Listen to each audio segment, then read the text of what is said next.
Is it a T-Type or a Turbo T? And what makes one Turbo T rarer than another? Let's take a deeper look.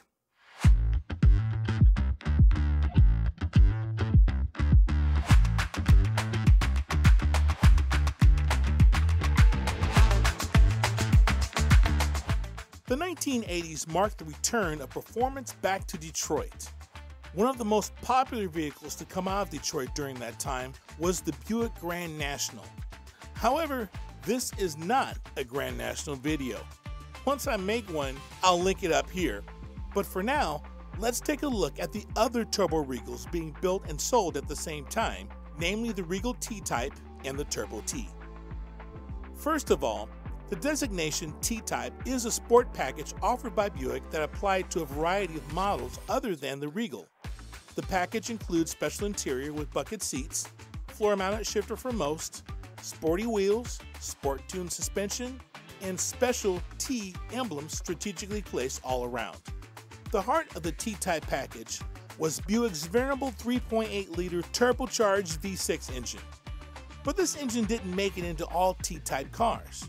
Remember, this package applied to a variety of vehicles, like the Buick Skyhawk for instance, that didn't come with a V6, so a turbocharged 4-cylinder was offered instead. For the Regal, the T-Type package made its debut in 1983. It was 1 year after the debut of the Grand National that, strangely enough, went away for the 1983 model year. The replacement in the form of the T-Type package pretty much allowed anyone who loved the Grand National to get a version of that car, but without the sinister blackout trim and in a variety of colors.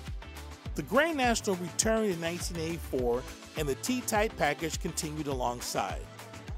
For 3 model years, 1984, 85, and 86, Turbo Buick lovers had a pretty easy choice to make. Grand Nationals were in high demand and at a premium price during that time, especially the 86 and 87 intercooled models.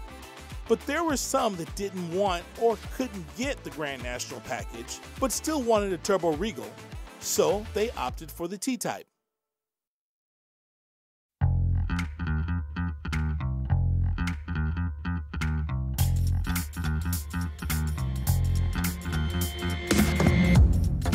It was 1987 where things got slightly complicated for the Turbo Buick crowd. Well, not for the Grand National guys, nothing changed for them, but for 87, Buick dropped the T-Type designation for the Regal.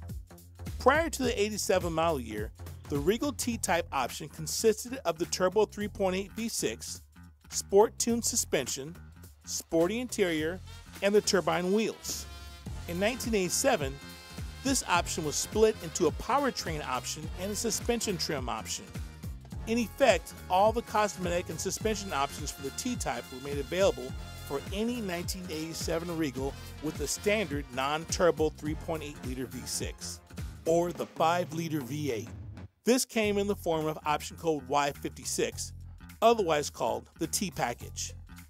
This T-Package consisted of the touring suspension, leather-wrapped sports steering wheel, turbo aluminum wheels, sport-tuned suspension, and T ornamentation. If you wanted the Darth Vader look, you didn't need to have a Grand National anymore because Buick offered code WO2, the exterior sport package that consisted of blackout trim. If you wanted the 3.8-liter V6 turbo engine, you'd order the LC2 turbo package that also got you the T package bundled in, minus the WO2 blackout option. What you ended up with was a Regal with the turbo and T packages, hence the name Turbo T. Unfortunately, these cars were still referred to as the T-Type because Buick didn't make much of an effort in their literature to distinguish the two separate trims.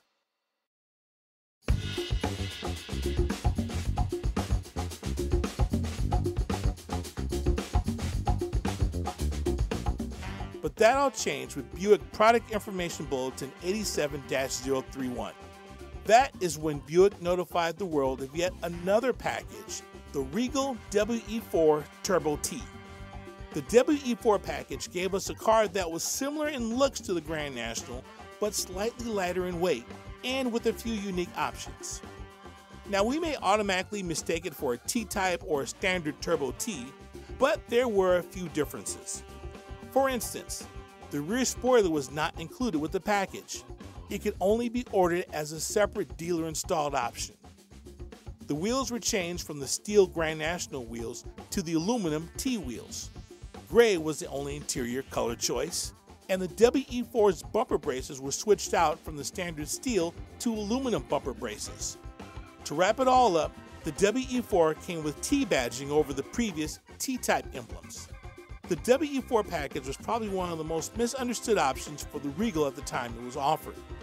However, it's pretty rare with 1,547 copies compared to the 20,194 Grand Nationals for 1987. The 84 through 86 model years are pretty easy and straightforward to spot. It gets tricky with the 87 models when you think you're looking at a turbocharged Regal T, but it's merely a normally aspirated Regal with a T package. However, you could also find yourself looking at an 87 Regal that you think is a Turbo T, but it's a rare WE4. Either way, while the T-Type or Turbo T packages weren't necessarily a Grand National, they were just as much fun to drive, and many enthusiasts prefer them over its dark side counterpart.